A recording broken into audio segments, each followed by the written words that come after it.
బెంగాల్లోనేమో secularism ముసుగుల ఒక మతాన్నే target చేసి యుద్ధం చేస్తుంటే మన దేశం మీదనే టార్గెట్ చేసిన వాళ్ళకి జేజేలు వలుక్కుంటా భజనలు కొట్టుకుంటా స్వాగత సన్మానాలు చేస్తున్నది ఒక కేరళ బ్యాచ్. పాకిస్తాన్ క్రికెటర్ షాహిద్ అఫ్రీ తెలుసు కదా మీకు. మొన్న ఏదైతే మన దగ్గర స్ట్రైక్స్ అయినాయి, ఆ స్ట్రైక్స్ తర్వాత సీజ్ ఫైర్ అయిన తర్వాత ఏం చేసిండు, ఒక పెద్ద ర్యాలీ తీసిండు. ఆ ర్యాలీలా మొత్తం ఇండియన్ ఆర్మీని బండ బూతులు తిట్టుకుంటా ఇండియన్ జెట్స్ని మనం కూల్ చేసినాము అని అసలు మస్తు ఖుషి మన అంచిండు.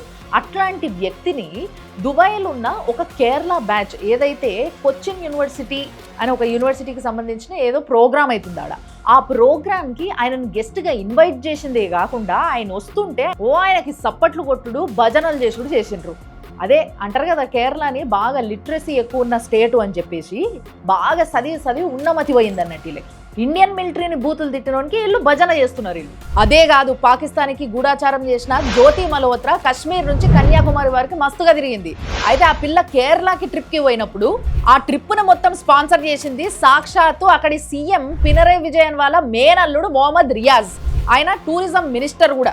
ఈ విషయాన్ని అక్కడి ఆపోజిషన్ వాళ్ళు సోషల్ మీడియాలో పోస్ట్ చేసిండ్రు. ఈ స్పై నెట్వర్క్ కాశ్మీర్ నుంచి కన్యాకుమారి దాకా చాప కింద నీరు లెక్కనే ఉన్నది. ఈ నెట్వర్క్ లో ఏ స్థాయి వాళ్ళు ఉన్నారు అనేది తలుచుకుంటేనే పరేషాన్ అవుతున్నది. ఈ షర్మిస్తా ఇష్యూలా పవన్ కళ్యాణ్ గారు ఒక పోస్ట్ చేసిండ్రు.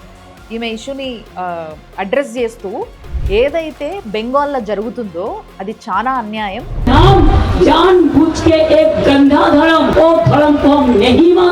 సనాతన ధర్మాన్ని పట్టుకొని గంధా ధర్మ్ అని అంటుంటే ఎక్కడ పోయినరు మీరంతా పోలీసు వాళ్ళు.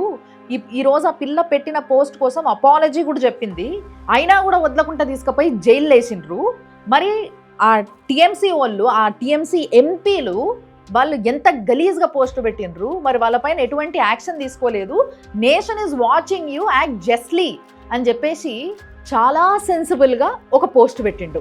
ఇట్లా పోస్ట్ పెడుతున్న హీరోని చూస్తున్నాం కదా.